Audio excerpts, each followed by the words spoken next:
Natutuwa ako kasi bagamat wala na akong trabaho, hindi pala po doon natatapos. Kasi may mga sangay ng gobyerno natutulong sa aming mga manggagawa. Nga po na po si Alma Alporja. 26 years po ako nagtrabaho sa private company, gawaan po ng mga ngipin. Yun po yung production technician po ako doon. Yung nature po ng work namin, ang madalas pong sumasakit sa akin nun, una po ay kamay.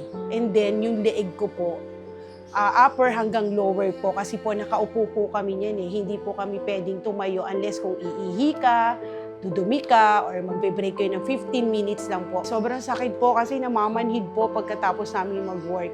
Kasi bukod po sa paglalala ng machine namin na umiikot within 8 hours, nagbabaklas pa po kami ng ngipin ng mga reject. Yung reject na yon, gagamit ka ng spatula, gaganin nyo po. So, meaning to say, may pores pa rin po yon. Nung 2003, nararamdaman ko na po na madalas sumakit ang bato ko, masalam yung aking balakang. So, hindi ko po yung pinapansin kasi ang nature is mag-work para sa family. Tapos dumating po yung 2016, doon na po yung pinakamalala. Kasi 2016, nagkaroon po ako ng hindi nakalakad kasi humabol po ako sa shuttle. Parang may na-break po dito sa, yung pala po litid kung tawagin, yung sa gitna. So, 1 month ako hindi nakapasok.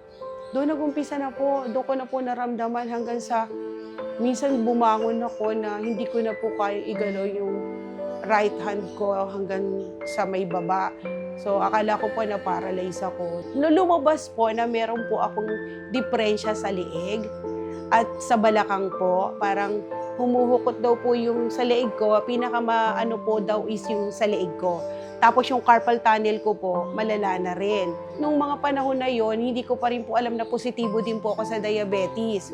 So nagsabay po. In the same time, yung kamay ko, tapos may tennis elbow po tinatawag, yung hindi ko po maigalaw maigi yung ganito. So sabi sa akin ni Dr. Lapus, napakadami ka ng sakit. Sabi ko, Dok, paano po yun? Sabi ko, gusto ko pa pong magtrabaho. Pag po talagang sobrang sakit na, every year po, pinagpapahinga ako ni Dr. Lapus ng 1 buwan. Nangyari po noong 2023, sobrang sakit po. Hindi ko na kinaya na pumasok agad. Doon po pumasok yung doktor namin sa pabrika. Kinausap niya po ako na hanggang doon na lang daw po yung parang serbisyo ko. Hindi ko na daw po magagampanan yung aking trabaho. Kasi gulong-gulo po yung isip ko na mawawalan ako ng trabaho.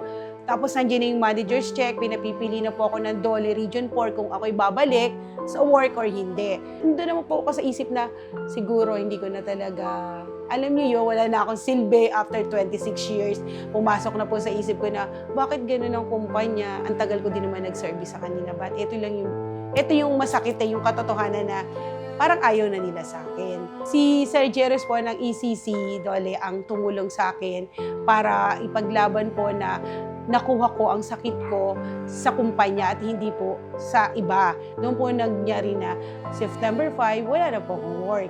Pero akala ko, ganun na yon, wala na akong pag-asa kasi wala na akong work. Hindi po pala po, kasi tinawagan po ako ng ECC Dole, binigyan po nila ako ng una, 10,000 para daw po sa assistant. Pero akala ko tapos na po yon. Yung pala may 20K pa po ang naghihintay sa akin plus yung mga rehab ko po sa ospital. Tuwan-tuwa ako sa rehab pa lang po, okay na eh. Kasi una-una, libre ako sa doktor. Pangalawa, may rehab session pa ako na yun ang kailangan ko talaga. Sabi ko, oh my God, sabi ko, eto na yata yung kapag may nag-close ng door, may mag-o-open ng window.